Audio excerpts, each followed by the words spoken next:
My name is Camille Reyes. 7 years ago, I stood in the snow-covered streets of Milwaukee, a broke architecture student clinging to my dreams, and to a love I thought would change my life. But he, the son of a powerful senator, chose power over love. I lost everything, except the two tiny lives growing inside me. And that's when my real story began. Before I share the full journey with you, drop a comment and let me know where you're watching from. Hit that like button if you've ever had to be strong for your family, and don't forget to subscribe. Because trust me, you won't want to miss what happens next. The Milwaukee winter bit through my thin coat as I stood outside the Heritage Restoration Site, my breath forming clouds in the freezing air. I was Camille Reyes, 25, an architecture student with more dreams than money, clutching my portfolio like a lifeline. The Dalton Foundation had commissioned this project, and I needed this internship more than I needed my next meal. That's when I first saw Alexander Dalton. He wasn't supposed to be there. The senator's son usually stayed far from his family's charitable ventures, but something about the old Victorian houses along Lake Michigan had drawn him in. He wore a cashmere coat that probably cost more than my rent for 3 months, yet his eyes held a loneliness I recognized. "You're the one who drew the sustainability proposals," he said, not a question. His voice was warm despite the cold. I nodded, suddenly aware of the paint stains on my jeans. We worked together that winter, me explaining load-bearing walls and thermal efficiency while he listened with genuine interest. Coffee breaks stretched into dinners. Professional conversations melted into personal confessions. He told me about the weight of his father's expectations. I told him about my mother's sacrifice, working 3 jobs after Dad left. The first time he kissed me, snow was falling on the abandoned greenhouse we were surveying. His lips tasted like possibility. For 3 months, we existed in a bubble. Late nights in my cramped apartment, his fingers tracing blueprints on my skin. Mornings at the farmer's market, him learning Spanish from the vendors I'd known since childhood. He said I made him feel real, not just a political prop. Then March came, and with it, the end of everything. The text arrived while I was presenting my final restoration plans. "We need to stop. I'm sorry. This was a mistake." I found out later his father had discovered us. A Latina architect with no connections was a liability for their political dynasty. The senator made it clear, end it now or watch my career crumble before it began. Alex chose his family. He chose politics. He chose everything except me. I threw up that night, blaming it on heartbreak. 2 weeks later, the pregnancy test showed 2 lines. Twins. The irony wasn't lost on me. He'd left me, but part of him would stay forever. Santa Fe was nothing like Milwaukee. The desert air cracked my lips, and the adobe buildings looked like they'd grown from the earth itself. I'd chosen it because it was far enough that no one would know Camille Reyes, the girl who'd dared to love above her station. My scholarship was gone. The pregnancy was high risk, and bed rest doesn't mix with graduate seminars. I found work as a freelance architectural renderer, hunched over my laptop while my belly grew rounder. The mobile home I rented shook when trucks passed on the highway, but it was mine. Isla came first, screaming and fierce. Marin followed 3 minutes later, quiet and watchful. Both had their father's moss-green eyes and my stubbornness. I held them in the hospital, alone except for a kind nurse named Rosa who spoke Spanish and didn't ask about the father. Those early years blurred together. Days at the drafting table, designing other people's dreams. Evenings at the public library, shelving books for extra cash while the girls played between the stacks. Nights spent rocking 2 colicky babies, singing lullabies my mother once sang to me. I never spoke his name. When Isla asked why other kids had daddies, I said families came in all shapes. When Marin drew family pictures at preschool with an empty space, I filled it with aunts and uncles we'd found. Mrs. Chen from next door, Jorge the librarian, Anna who ran the food truck where we got Friday tacos. But children see everything. One night, Isla found me crying over my laptop, looking at a news article about Senator Dalton's rising political star of a son, newly elected to the state house. Is that why you're sad, Mama? Because of him? I closed the laptop. No, baby. Mama's just tired. Does he know we exist? Her 6-year-old voice was matter of fact, but the question shattered something inside me. No, I whispered. He doesn't. Marin climbed into my lap, her small hand patting my cheek. That's okay. We don't need him. We have you. I held them close, breathing in their strawberry shampoo smell, and made a promise. They would never feel unwanted, never feel like they weren't enough. Even if it killed me, they would know they were loved, completely and unconditionally. The silence about their father became a wall I built brick by brick, protecting us all from a truth that could only hurt. The invitation arrived on a Tuesday, the National Green Design Symposium in Chicago, and they wanted to feature my Mobile Library for Desert Communities project. It was the kind of opportunity I'd dreamed about in graduate school before everything changed. I almost threw it away. Chicago was too close to Milwaukee, too close to memories I'd buried under 7 years of single motherhood. But Isla saw the letter, read it with the precociousness of a second grader, and said, Mama, this says you're important. How could I teach them to be brave if I was a coward? The conference center loomed like a glass mountain against the Chicago skyline. I'd dressed the girls in their best outfits, Target clearance, but they looked like princesses to me. They sat in the front row as I presented, Marin sketching in her notebook while Isla watched with serious eyes. I was explaining the solar panel integration when the air shifted. A presence at the back of the room, familiar even after 7 years. I didn't look. I couldn't. But my hands shook as I clicked through slides. When I finished, accepting polite applause, he was standing by the exit. Alexander Dalton, older now, wearing a suit that screamed congressman instead of senator's son. His face had hardened, but those green eyes, the same ones that watched me from the front row, widened in shock. He looked at the girls, at me, at the girls again. Isla, never one to be stared at, marched up to him. Excuse me, you're blocking the door. He stepped aside mechanically, his face pale. I gathered our things, my heart hammering so loud I was sure everyone could hear it. But as we passed, I stopped. Yes, I said quietly. They're yours. The words hung between us like a blade. His mouth opened, closed, opened again. Camille, I thought you thought wrong. I took each girl by the hand. Come on, loves, let's go. But Marin tugged free, looking up at the stranger with curious eyes. Are you why Mama cries sometimes? The question hit him like a physical blow. I saw him stagger, reach for the wall. Marin, enough! I pulled her away, but not before I saw something break in his face. Good. Let him feel a fraction of what we'd felt. We left him standing there, surrounded by the wreckage of his assumptions. His first email came that night, then another. By morning, I had 17 messages, each more desperate than the last. I deleted them all unread, but he found my phone number somehow. Political connections, probably. Please, his voicemail said, just let me explain. I agreed to meet only to end this cleanly. A coffee shop on neutral ground, Saturday morning while the girls were at art class. He looked terrible. Good. I thought you'd terminated, he said without preamble. My father said, he showed me receipts from a clinic, said you'd taken money to what? To disappear quietly like a good little scandal? I stirred my coffee violently. I never took a cent from your family. I know that now. His hands shook around his cup. I hired an investigator. My father fabricated everything. The clinic records, the payment trail. He made you believe what you wanted to believe.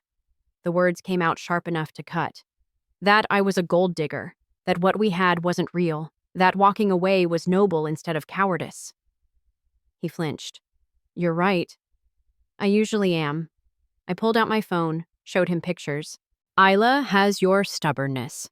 Marin has your artistic eye. They both have your laugh, though they learned it without you. Can I meet them properly? I wanted to say no. Every hurt, prideful part of me wanted to deny him like he'd denied us. But I looked at this broken man and saw my daughter's eyes. DNA test first, I said. Not because I have doubts, but because you do. You need to face the truth completely. He nodded eagerly. Too eagerly. And Alex? I stood to leave. This isn't forgiveness. This isn't a second chance. This is me deciding what's best for my daughters. If you hurt them, if you disappear again, if you bring 1 ounce of your family's poison into their lives, I will destroy you. And unlike your father, I won't need lies to do it. The test came back 99.9%, as I knew it would. The look on his face when he read the results. I'd seen that same expression when Isla figured out a hard math problem, when Marin finally mastered cursive. He was their father. Now he had to learn to deserve them. The art studio smelled like tempera paint and childhood. I'd arranged for Alex to pick up the girls, introducing him as Mama's friend from work. They didn't question it. I'd had colleagues before, though none who looked at them like they were miraculous. Mr. Alex! Isla bounded over, waving a painting. Look, I made the desert, but purple because regular desert is boring. He knelt to her level, studying the painting with genuine interest. It's beautiful. You know, purple was my favorite color when I was your age. Really? Marin approached slowly, always the cautious one. Mama says we got our green eyes from someone special. I watched from across the room, my heart doing complicated things as he helped them clean up, as naturally as if he'd been doing it for years. He remembered Marin was left-handed, adjusted how he held the paper towel for her. He noticed Isla's untied shoe before she did. Then Marin tripped over a paint bucket. Everything went slow motion. Alex dove forward, catching her before she hit the ground, cradling her against his chest. I've got you, sweetheart. You're okay. Marin stared up at him, tears threatening but not falling. Something passed between them, recognition maybe, or just the instinct children have for safety. Isla watched this with her 2 wise eyes. Then quietly, You're the man from the computer. The one in the fancy suit. Alex froze, still holding Marin. Isla, I started forward. Are you the one Mama cried about? When she thought we were sleeping? The question hung in the air like a confession. Alex set Marin down gently, his face crumbling. I don't know what to say. The truth, Isla said simply. Mama says the truth is always better, even when it hurts. He looked at me desperately. I nodded, barely. Yes, he whispered. I think I am. Marin took his hand, examining it like a science project. Then you should say sorry. When we hurt someone, we say sorry and try to fix it. You're right. His voice broke. I'm so sorry. Not to us, Isla corrected. To Mama. They both turned to look at me, and I saw it then. The moment my walls began to crack. Not for him, but for them. For the completeness they didn't even know they were missing. We'll talk about it at home, I managed. Get your backpacks. As we left, Marin slipped her hand into mine and whispered, He has our eyes, Mama. Yeah, baby, he does. He came every Tuesday and Thursday. Never promised more than he could deliver, never made grand gestures, just showed up, helped with homework, taught them to fold origami cranes during snack time. The girls blossomed under the attention. Isla, who'd always been fierce and independent, let him teach her chess. Marin, my careful one, started leaving drawings under his windshield wipers. They didn't call him Dad. That word belonged to no one yet, but Mr. Alex became something softer. I kept my distance. Friendly but guarded. This was for them, not us. The past was a scar that wouldn't heal, no matter how many origami cranes he folded. Then the letter arrived. Law offices of Dalton, Krensky, and Associates. My hands shook as I read.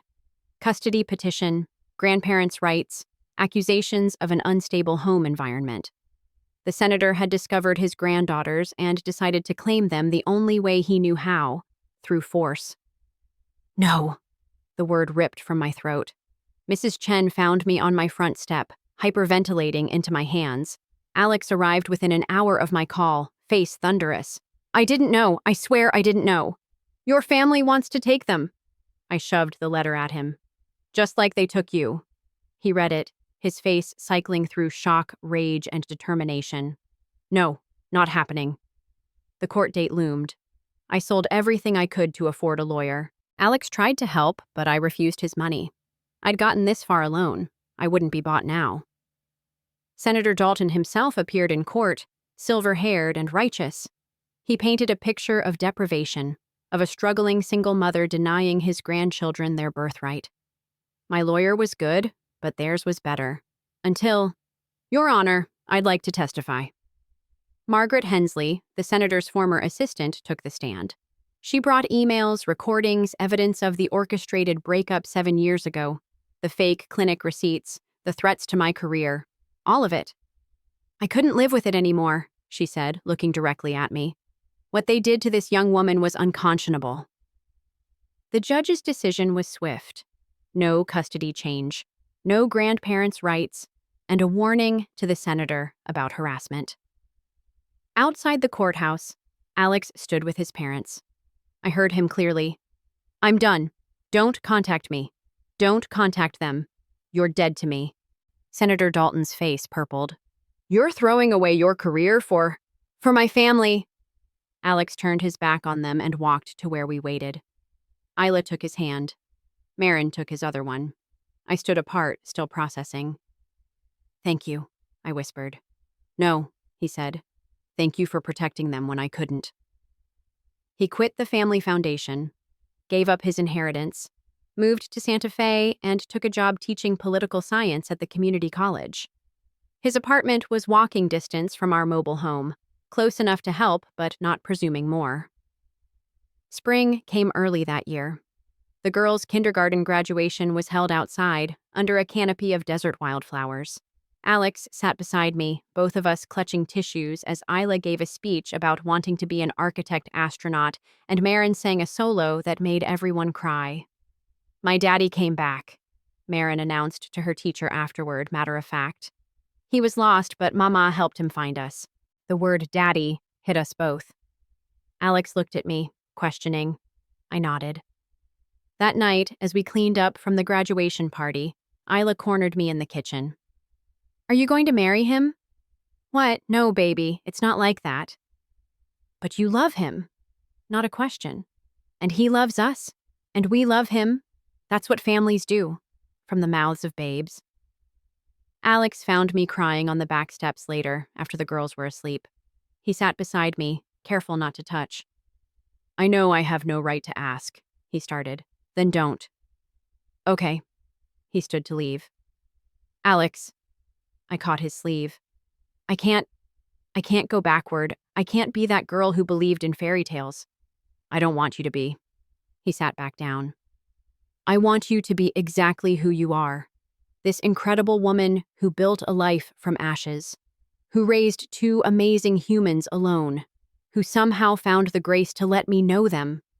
This isn't a romance novel. You can't just, I know, but maybe it could be something else. Something new. He pulled out his phone, showed me an email. There's a position, Deputy Director of Sustainable Development for the state. They want someone with vision, with experience in community design. I read it twice. This is everything I dreamed of before I ruined it. Yeah. His smile was sad. I wrote the recommendation letter, 15 pages about the woman who designs libraries that change communities, who sees buildings as stories, who deserves every chance she was denied. I can't take this from you. It's not from me, it's from them. From everyone who's seen your work. He stood again. The interview's next week. Just think about it. I got the job. My own merit, though his letter hadn't hurt. The girls and I were building something new. Maybe he could be part of it, maybe not. But for the first time in 7 years, I wasn't running from the past. I was running towards something better. Winter returned to the desert, mild but marking time. The new job came with benefits, stability, a chance to design spaces that mattered. The girls thrived in their new school. And Alex? Alex became a constant, like breathing. He fixed the leaky faucet without being asked, taught the girls constellations on clear nights, brought coffee on the mornings I worked late on proposals. Never pushed, never presumed, just existed in our orbit like he'd always belonged there. I found the ring by accident. It sat in the pencil box where I kept my best drafting tools, a simple silver band with an inscription inside. For all the blueprints yet to come. No grand gesture, no public proposal, just a question mark in metal, waiting for whenever I was ready to answer. I held it up to the light that morning, watching it catch the winter sun. The girls were still asleep, sprawled across the living room floor in a fort they'd built with Alex the night before. He was in the kitchen, making his terrible coffee and humming off key. "Find something interesting?" He appeared in the doorway, hair sticking up, wearing the ridiculous apron the girls had made him. "Depends on your definition of interesting." I held up the ring. He flushed, but didn't look away. "It's been there 2 weeks. I figured you'd find it when you were meant to." "And if I hadn't? Then it would have waited." He shrugged. "I'm good at waiting. Took me 7 years to find my way home." Home. Such a small word for such a big thing. I stood, walked to him slowly. He set down his coffee mug, hands shaking slightly. "I'm not the girl you fell in love with," I said. "No, you're the woman who survived her, who built this." He gestured to the chaos of our life, drawings on every wall, mismatched furniture, toys everywhere. "Who gave me more than I deserved. The girls love me, and I love them, but this isn't about them." He cupped my face gently. "This is about whether you can imagine a future where I'm not just their father, but your partner. Your real partner." I thought about the broken girl in Milwaukee, crying over a 2-line text, about the woman in Santa Fe, building a life from stubbornness and love, about who I was now, whole and scarred and strong. "Yes," I said simply. The wedding was small. The girls were our witnesses. Marin dropping flower petals while Isla read a poem about families being like puzzles. Sometimes the pieces got lost, but when you found them again, the picture was complete.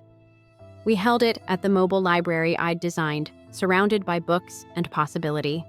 As I stood there in a simple dress, Alex's hand in mine, our daughters giggling beside us, I understood something. This wasn't a fairy tale. It was better. It was real. It was ours. And when winter bloomed with desert wildflowers that year, we were ready. Sometimes, what feels like the end is really the beginning of something better. Never let others define your worth or your future. Be brave enough to choose what's right for yourself and for those you love, because rebuilding from the ruins might just lead you to the life you truly deserve. If you've ever faced a heartbreaking choice like I did, share your story. And if you believe someone out there needs to hear this, don't hesitate to hit share.